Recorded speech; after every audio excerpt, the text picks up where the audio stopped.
What's going on? It's Astronaut H, and this is the What More Do You Want Network. Now, in this video, I will be discussing the Cleveland Cavaliers now that their season is over and have been eliminated in the NBA playoffs second round at the hands of the Indiana Pacers.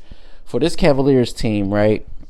We look at a phenomenal season that they had, multiple All-Stars led by Donovan Mitchell. You look at the Defensive Player of the Year in Evan Mobley, also the Coach of the Year with Kenny Atkinson. But after the series between the Miami Heat, and it just looked like they were a juggernaut in that first series, you look at what transpired in their season versus the Indiana Pacers, and you can allude to the Pacers just being a better team. You can allude that to, the Cavs not playing up to standard in which they thought they would have and winning the series. But ultimately, losing that series put a lot of things into perspective, at least for me, looking at what the Cavaliers need to do going forward. And honestly, we look at all the boxes that were checked after firing a coach and then hiring a new coach. I don't think coaching is the issue. I think where the Cavaliers can ultimately get better, and maybe it's something that needs to be done sooner rather than later. But I think the nucleus that consists of Garland, Mitchell, Mobley, and Jared Allen, I think that nucleus, that four-man group needs some shaking up. I don't know whether it's via a trade or something like that, but I don't think this is the four-man group that will ultimately get it done for them. And Evan Mobley's young. Jared Allen's been in the league for a little while. Same thing could be said about Darius Garland and Donovan Mitchell. But if Donovan Mitchell is your key piece, your key component, your franchise guy, you're going to have to start putting the right type of pieces around him. And I'm speaking on every aspect of this Cleveland Cavaliers team. Coach Atkinson waited till the waning minutes of the second half to decide to play Ty Jerome. I don't know why.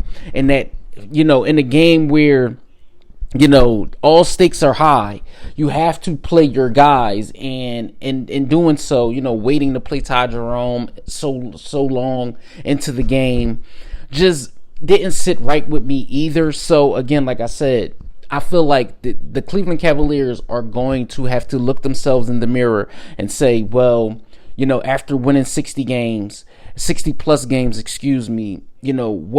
what was the end goal that we have in mind? Of course, a championship.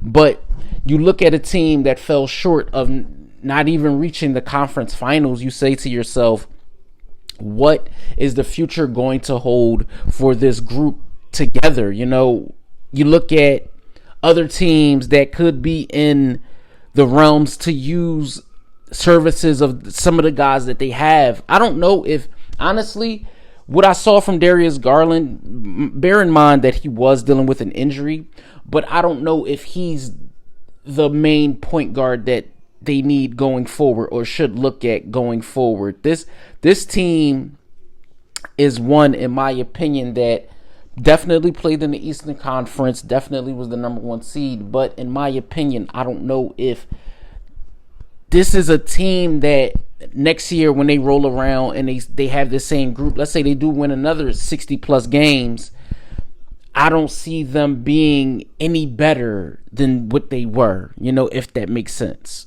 I don't think this group says, okay, we lose in the second round. Do they go to the Eastern Conference Finals next year? Do they go to the NBA Finals next year with this group? Because a lot of things in that Pacers series got pointed out to me that, whether it was Tyrese Halliburton winning on a game-winning shot, whether it's, them being outplayed by guys like Andrew Nembhard, Pascal Siakam.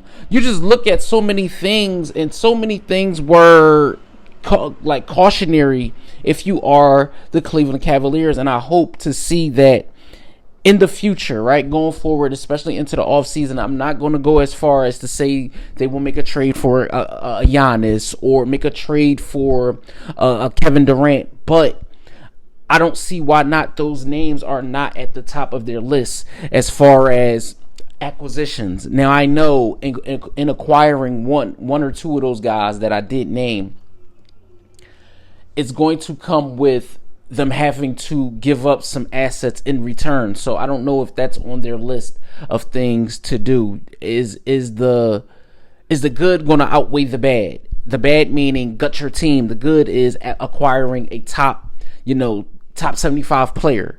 So it's going to be very interesting to see how this thing goes. I don't think Donovan Mitchell was the problem. Yes, he was dealing with injuries towards the end of the series, but I think they're going to have to address whatever the point guard position is. I like Darius Garland, but I think they're going to need more from him in pivotal moments of critical games. Same thing could be said for Jared Allen. Same thing could be said for Max Strus, who did not have the best last few games in that series. So let me know what you guys think in the comments down below. Cleveland Cavalier fans, NBA fans, basketball fans, or if this is just your first time tuning into the channel, let me know what you think in the comments down below. Don't forget to like, comment, subscribe. Hit that notification bell to know anytime a video is being uploaded to this channel. This is Astronaut H. This is the What More Do You Want Network, and I'll catch you guys on the next video.